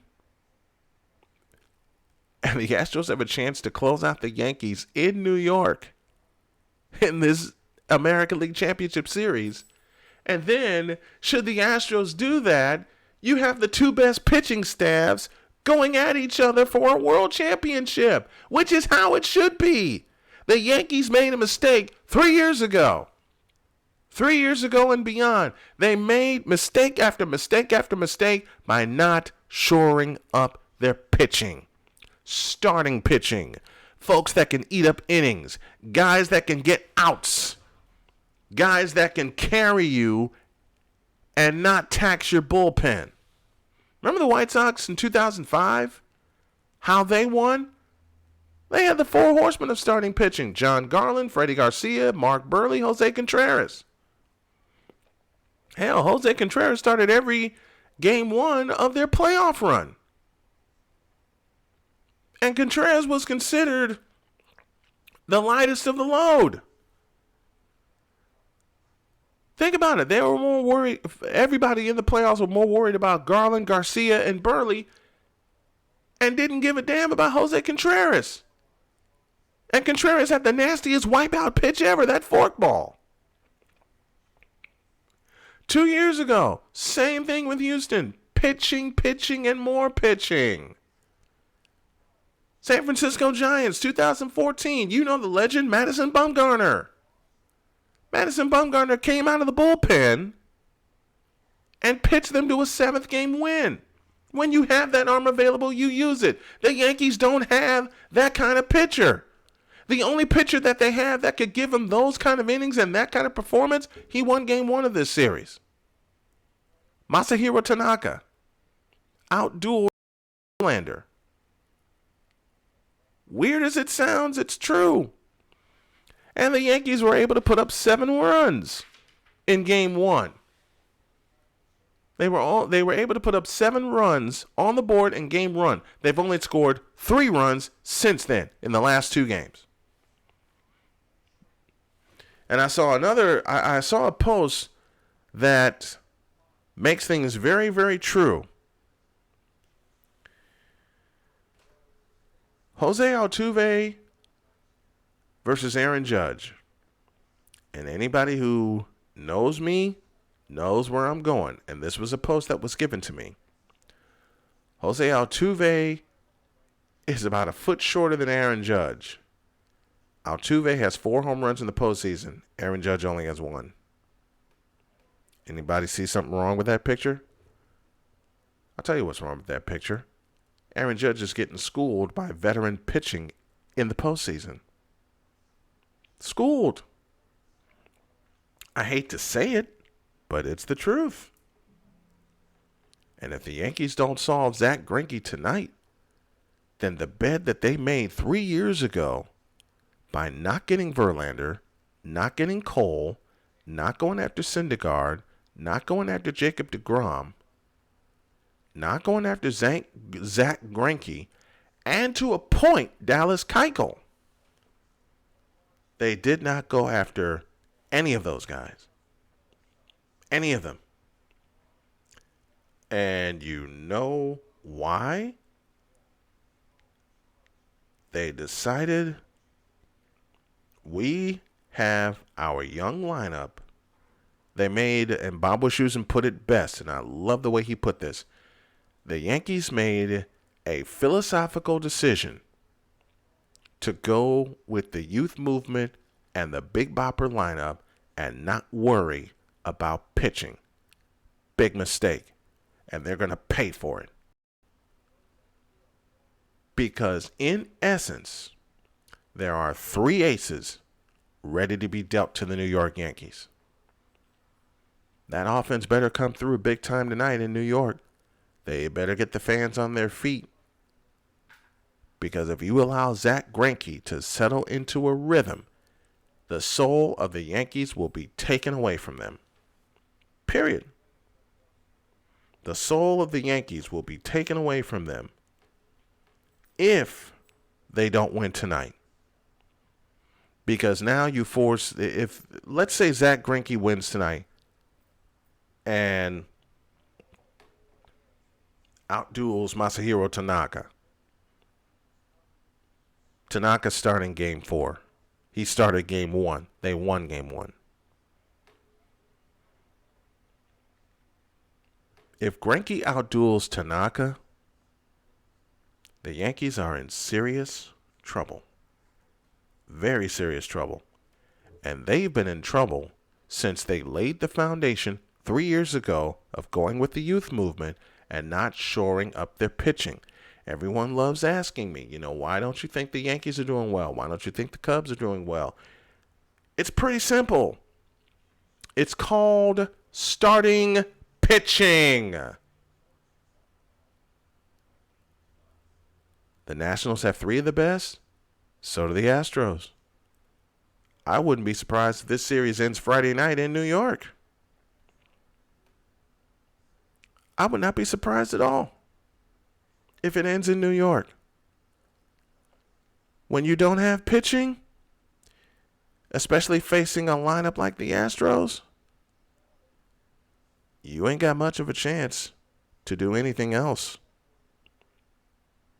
Not a chance at all.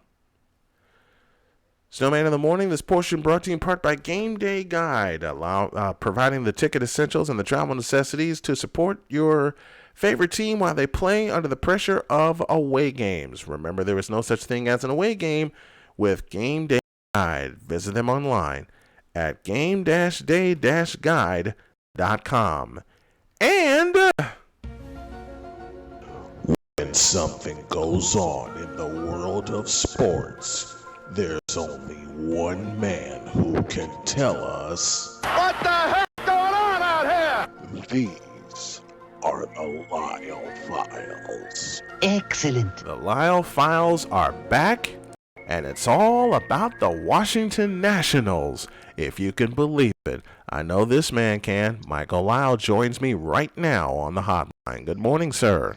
And a pleasant good morning to you too, Snowman. Yes, it is absolutely amazing what has happened this past week in terms of baseball. It has just been, a lot of people still can't believe it happened. But yes, the Washington Nationals, a team that relocated from Montreal in 2005, our nation's capital. And as I posted on social media on Tuesday night, 14 years later, they are the National League champions and are going to be playing for a World Series championship. Believe it? You know what? I'm going to bring in some help on this one. And you know these voices. I believe Charlie Slows and Dave Jagler. Let's go back to the Dodgers in the National League Championship Series. 3-3 tie, top of the 10th inning. You don't get Kenley Jansen. You stick with Joe Kelly facing Howie Kendrick, and this happens. Kelly's one-strike pitch. Swinging a fly ball, center field deep. Bellinger going back to the warning track, to the wall. It's a grand slam. Howie Kendrick has done it. They're going crazy in the Nationals dugout. Howie Kendrick with a grand slam here in the 10th inning of Game 5. The Nationals 7, the Dodgers 3. Do you believe it? I didn't when it was hit. I do now. These Dave Nationals. Jagler with the call on the Nationals radio network. Yes, yes. Play-by-play. And you know what was funny about that situation, Brian? The LA media even ripped the manager because had they not put Clayton Kershaw in that position in the first place, yep, we may be having a different conversation right now. In the 8th inning, Clayton Kershaw gives up back-to-back home runs. A 3-1 lead becomes a 3-3 tie, and you just kind of had that feeling after they tied the game. The Nationals are going to do something crazy if they can get this to extra innings. They got it to extra innings, and Howie Kendrick KO'd the Dodgers. And that is what happened. Clayton Kershaw blew it, and that opened the floodgates for the Dodgers. And then, as you just heard the play-by-play, the Nationals took advantage. In fact, let's even a little ways back before that game, Brian. This all started. It started in the National League wild card game. Yes, it If you did. recall, the Milwaukee Brewers were about 3 outs away from winning that game, but one bad miscue on a defensive play allowed the Nationals to take the lead, and then they used the pitching to close the door. So that's where it all started. And the Nationals had to backdoor their way into the playoffs because, as you recall, they had a dismal start to the season. Mm-hmm. They were 19-31, and calling for manager Dave Martinez's head. Yes, Bryce Harper was flourishing at the time with the Phillies because he came back early in the season and gave the Nationals a little bit of a going-away gift that they didn't like. Mm-hmm. And then after all that, the Nationals kept going downhill, but then all of a sudden a little twist of fate, if you will, got them back on track, and now here we are. Here we are, indeed. 1933 was the last time the World Series was played in Washington, D.C. Well, it's been quite the ride for D.C. sports fans. They had the Mystics, which I'm also a little salty about. They beat my Connecticut Sun for the WNBA championship. Right. And then the Capitals won the Stanley Cup last year. Mm-hmm. Now the Nationals are on the verge of winning the World Series. And let's spend. I just heard you mention this before you brought me on. I don't think it matters who they play from the American League, whether it be the Yankees or the Astros. If you have pitching, that is what's going to be the difference in that World Series. Because for one, advantage Nationals. The Astros or the Yankees are going to have to go to that ballpark in D.C. Yep. And as you know, the league rules is that the pitcher must bat in National League ballparks. There's no DH. So the Astros and Yankees are used to having their pitchers bat. Advantage Nationals. Advantage Nationals, indeed. Playing in the National League, playing in that ballpark. How big has Corbin, Strasburg, and Scherzer been just in the postseason for the Nationals? How about the Baby Shark? Yeah. He's been another feel-good story that city too. I mean, look at his story and look what he's done now. Gerardo Parra. They had everybody doing the baby shark chomp on Tuesday night because he was so clutch in these playoffs, and during that run towards the wild card, it was like, hey, there's a lot of unsung heroes on this Nationals team. Yeah, but it really here's is. what I also an important note. I posted this on Twitter on Tuesday. I think this is just for one Ryan Zimmerman, one of the OGs of that franchise. Yes. Came to the team when they arrived from Montreal in 2005. He's been through so many years of futility with that team, and now he's on the verge of winning his first championship. I say this is also a testament to him because he stuck it out, and there was some time over the years that he may want to leave. But he kept his word, and he wanted to stay with that team because they treated him well in D.C. They knew he was one of the guys that got the team going. In fact, when they opened that ballpark in 2008, I believe, a walk-off home run to the Atlanta Braves. Absolutely. In the first game at that in Nationals Park. Absolutely. So he has been a staple in D.C. sports lore.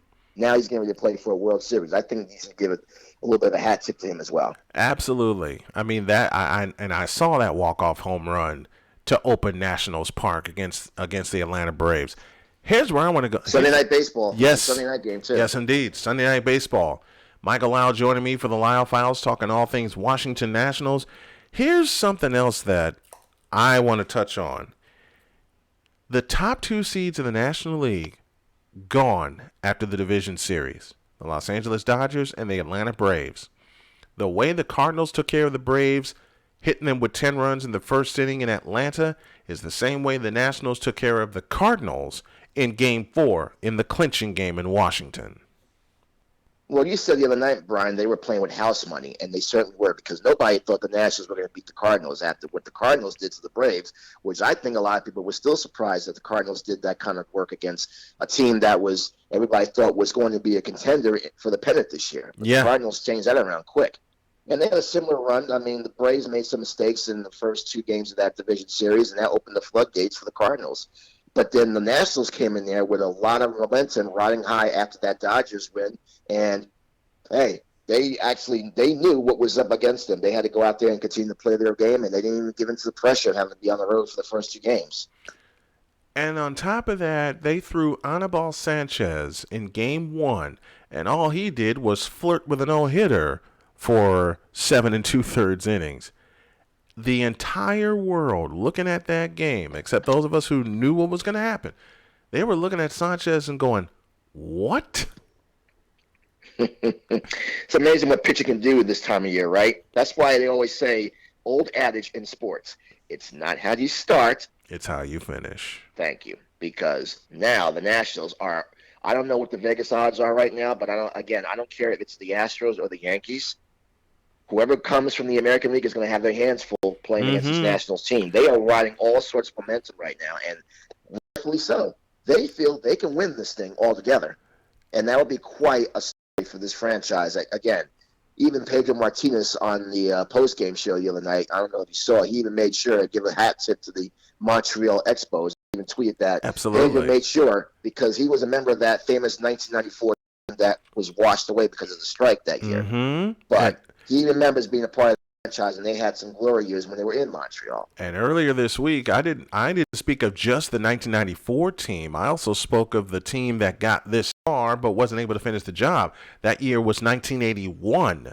Ray Burris, Bill Gullickson, Andre Dawson, Tim Raines, that entire bunch. Of course, Rick Monday ruined that team with a ninth-inning home run. So it's kind of fitting that the Nationals came from the Expos and got revenge against the Dodgers with a home run on the road to win an elimination game. Grand Slam fashion, too. That was what made everybody say, wow, this Nationals team is for real. They are not playing games. And the funny part about all this, well, the not so funny part is that we've been talking about Bryce Harper all week. Yep. Bryce Harper's no longer a member of the franchise, and everybody thought Bryce Harper was going to come and take this team to the promised land.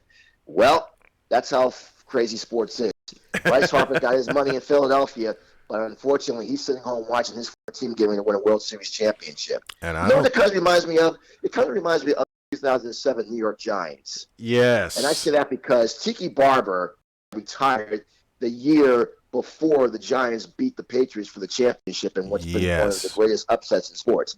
Sometimes, again, that's why sports is fun like that, because a guy like Tiki Barber, with all due respect, one of my favorite all-time running backs, but he left a season early, and perhaps had he stayed, he might have been able to taste the championship. Same case for Bryce Harper. Perhaps he didn't go chase that money in Philadelphia. He could have stayed with the Nationals, and he probably part of that team's success right now going to the World Series, and he could have been right there with that lineup that they have, and who knows? He could be out there celebrating. He could have been out there on Tuesday night celebrating. But absolutely. That's sports for you. That is indeed sports for you. And it reminds me of another team that lost a megastar to retirement, but then it actually turned them into a dynasty, the San Francisco Giants. With all the trouble, they lost Barry Bonds, who walked away from the game, and then 3 championships in 5 years after that. And their megastar right now is something we've been talking about, a pitcher, Madison Bumgarner. Madison Bumgarner has been an integral part of their success, because what did you just mention? Pitching. You mentioned it before we came on. Pitching. Pitching is a key in these playoffs. If you don't have the pitching, you're not going to go far. Your offense can do their work, but the pitching is what shuts down the opposing team's offense. And that's why the Nationals are certainly in the front-runner seat with that position. They have all the pitching. They have it all in the cards, and they are definitely going to be a favorite, again, no matter who they play from the American League, to win this thing. And that's what I mentioned with the Yankees a few moments ago before I brought you on. 3 years ago, and a little further back, they made a philosophical decision, again, credit to Bob Wischusen, made a philosophical decision to not go after Justin Verlander, Garrett Cole, Patrick Corbin. Hell, Strasburg and Scherzer were available. Jacob DeGrom, Noah Syndergaard. There were pitchers 3 years ago that were available to the Yankees, and we all know how the Yankees thought, especially under the eyes of George Steinbrenner. Throw the money at the big-time players. We bring them in. We win. This time, the pendulum has swung completely around, saying we're not willing to part with some of our young talent. And this is where the Yankees are going to run into a problem for the remainder of this series. Because if Zach Greinke, and I said this before I brought you on, if Zach Greinke wins tonight in Game 4, the Astros have 3 shots and 3 other aces to close out this series. Oh, yeah. If the Yankees don't win tonight, it's over. I don't think it's going to matter who wins Game 5. I mean, if the Yankees do come back and tie the series, again, you're going back to Houston after this. You got to go back down there and play, even though they stole one in the first game because, wait for it, it was their pitching that got them that win. And Gleyber Torres had a very good game. But the pitching was what helped them win Game 1. What happened in Game 3? The Yankees pitching got into a very auspicious start, and that opened the floodgates, and they fell behind early, and they couldn't catch up. And then the Astros pitching came back, and their pitching staff did their job. Yes. Again, the pitching in the postseason, in baseball, you'll hear this a lot. You have to have a pitching staff to get through the playoffs. If you don't, then you're going to find yourselves running into trouble, especially when a team that's pretty much got a staff of arms like the Astros do. And let's face it, if the Yankees, that's the thing about George Steinbrenner. That's what made him such a great owner, because he didn't care. He wanted to win. Right. This generation, what fans don't understand, George Steinbrenner went and spent big money to get all the big names, and guess what they did, Brian? They came to New York, even with all the pressure that comes with playing in New York, which I don't always believe, because I don't care where you play, you got to win no matter where you go. Right. But they came here, and they wanted to win, because you're playing for the New York Yankees, a franchise that has become one of the more popular names in sports, one of the all-time greatest sports franchises, and you're going to play for a championship here. Yeah, they're going to pay you big bucks, so you're expected to win on that big stage. But now the Yankees are taking a step back, and they feel like that, well, they have done a job with their young talent, because look what they're doing. Their young talent has done a lot more than what we expected them to do. But now you got to spend the dollars to get the pitching. And if you don't have the pitching, offense is good, but you need pitching. No pitching, no one wins. We saw that in Game 3 on Tuesday. Yep. Don't have pitching, you'll win. And Luis Severino gave up a home run to Jose Altuve. And when Altuve hit the home run, didn't you get the feeling, it was game, set, match already? Because the Astros had Garrett Cole waiting in the wings on the mound. He was ready to get warm early. Doesn't take long for your opposing pitcher to get warmed up and get a momentum swing going when your offense produces runs early, and that's just what happened. Yep. As soon as he gave up that home run to get the game started, I said, yeah, I think the Yankees are going to have some. I think Severino is going to have some. And then he had a very long first inning alone. Yep. He didn't get out that inning. It took almost 20 minutes to get through that.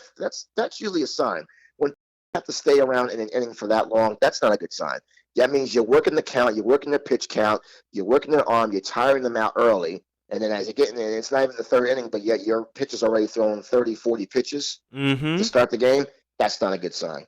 Not a good sign at all. And then on top of that, and then you have to go to your bullpen early, which your bullpen really should be coming in towards the 6th and 7th inning, not in the 3rd or 4th inning. And this Yankees bullpen is already taxed because of that 11-inning game in Houston.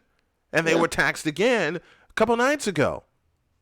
Well, there you go. I think a lot of the critics even said the Yankees, that bullpen took quite a hit on Sunday night in Game 2. They got taxed, and it usually catches up with you because now you're playing on 2 days rest. That's not a long time to get some rest in between an 11-inning game. And then, of course, you got to fly back to New York and get ready for Game 3. Right. And then a possibility of taking a lead in the series. And now unfortunately, the game was called off last night in rain, and perhaps that might work in the Yankees' favor for tonight. Because maybe they needed that extra day off to get themselves back into a rhythm. And we'll see what happens. Well, this is my concern with the Yankees. The Astros have 4 aces they can throw, and they're throwing Zach Greinke tonight. Masahiro Tanaka is making his second start in this league championship series. Greinke's making his first. I think Greinke's going to be the fresher pitcher, having all the knowledge that he's had from the first 3 games of this series. I do agree with that, but I also feel that Tanaka had a very good first game now. And if Tanaka can bring some of that magic from the first game tonight, if he can get out the gates early like he did in Game 1, then the Yankees have a chance to get back in the series. True. It's all going to depend on how he pitches tonight. The offense can do its job, too. We know what the offense can do for the Yankees unless they have a potent offense. But Tanaka has to set the tone early tonight if the Yankees are going to have any chance of winning and getting back into the series. And if they don't win tonight, it's over. And the Yankees cannot let Greinke get into a rhythm. They have to jump him early and get multiple run-scoring innings, or as a famous Chicago broadcaster said, multiple crooked numbers on the board against Greinke. Because if you allow Greinke to settle in, if you allow Greinke to get that rhythm going, the Yankees are in trouble. And the Astros will go back to Houston with an advantage no matter what happens. It's a tough place to play. You see what happens. And it's funny also, again, we mentioned sports is funny. Yes. The Yankees could beat the Minnesota Twins, and they've done that for the last several years. They've owned the Minnesota Twins. But on the flip side, the Astros have owned the New York Yankees. And history has shown that. So it's funny how this game of baseball works. You can beat one team, but another team beats you often. It's like, well, I guess that's just the way it's been. I guess that's the card we've been dealt. Yeah. We just can't beat the Astros. We can beat the Twins, but we can't beat the Astros. We can beat everybody else, but the Astros seem to be our last hurdle to get beat, or if not the Astros and the Red Sox. I don't know. Pick your pick in these days. Oh, my gosh. Yeah. I didn't even want to talk about the Red Sox from last year, but let's face it, the Red Sox owned the Yankees last year, too. So. And for that matter, the Red Sox own the Astros. First time exactly. a pair. There you go. See, first time last year, a pair one of team owns another. Yep, pair of 100-win teams going at it in the league championship series. Second straight year that's happened. But I go back to the point that I made a few moments ago, and I will continue to make this point. And I know you agree. You're old school as I. If your pitching doesn't get you started in a crucial must-win game, you got problems. Oh. Tanaka has to set that tone tonight. We will see exactly how he starts. If he can get through if he can get a 1-2-3 first inning, then I think the Yankees are going to be in business. If he struggles like Severino did on Tuesday, it's going to be a long night. Yeah, and you got a Houston team that can get hot at any time. They're not feeling the momentum right now after winning Game 3. So you know they're going to be coming out here trying to figure out a way to take this thing ahead 3-1. And then the Yankees are going to have to make sure Tanaka is on his A game. And the Yankees, if the Yankees go down 3-1, what's going to get in their mind? We have to see either Cole or Verlander in our house. You know they're going to throw Verlander out there to finish this thing off. You know that. Yeah. Verlander is going to be the next one to close it out. They go up 3-1 tonight. I think it's a foregone conclusion that Verlander will be the one that closes this thing out. Yeah. And they have them available. The Astros staff will look at that. Yeah, I would think the Astros staff would say, yeah, we're going to throw our ace out there to close this door on it. And they have them available on full rest. That's got to be frightening. They have them available on full rest. Can you imagine that? More the reason why the Yankees have to win this game tonight, because you don't want to get your ace out there and having to face Verlander. You know Verlander can do a lot of damage even in these situations. So win tonight or else is what that means for the Yankees. That's about what it's come down to for the New York Yankees. Mike Lyle joining me for the Lyle File. Going to get him back here on a weekly basis. Love having him on. Love having you on, brother. Thanks a lot. I appreciate it. Hey, my man. It was a pleasure as always. We'll talk soon. Yes, sir. Thank you. That's going to do it for this edition of Snowman in the Morning. I want to thank everyone that tuned in to today's show. I love you all for doing so. And thanks for having the technical difficulties on the video side as well. We're getting it together. I want y'all to stay with me to get it together. Thank you again to Michael Lyle for calling in. Thank you to Ty Ray for calling in as well. The lights are flickering here in the background. That's all right. I want to thank everybody for tuning in. Thank you to my super producer, Shane Lake, my lovely in-studio engineer, the lovely Dr. K, for joining, for turning all the dials and making sure all the technical stuff goes great. Thank you to everyone involved with the show. Want to tell you, Snowman in the Morning, brought to you in part by, those cookies. Whether it's the peanut butter, the chocolate chip, or the red velvet cookie crumble, you won't believe these cookies are gluten-free. I said it, gluten-free. Let me say it again. These cookies are gluten-free. Do you understand the words that are coming out of my mouth? Gluten-free. I mean that, and they are delicious. Visit them online at thosecookies.com. Yeah, those cookies. Can't stop eating. Yum. By Game Day Guy, providing sports fans the travel necessities and ticket essentials to support their team while they play under the pressure of away games. Remember, there was no such thing as an away game with Game Day Guide. Visit them online at game-day-guide.com. Also by IBMC Lending. Whether you're looking for a home loan or a business loan, they will work with you to get you the loan that you need. Visit them on IBMC Lending. And by SDW Virtual Executive Assistant, handling your business your way. Tomorrow on the show, I'll have a wrap-up of Kansas City and Denver from the Mile High City. Will Patrick Mahomes get it back together, or will the Broncos have a surprise for them? Also, there's a big matchup in the Big Ten I didn't get a chance to get to today, but I will get to tomorrow. Who is that matchup? I'll tell you about it tomorrow, and it happens tomorrow night. What I also will talk about, Game 4 of the American League Championship Series.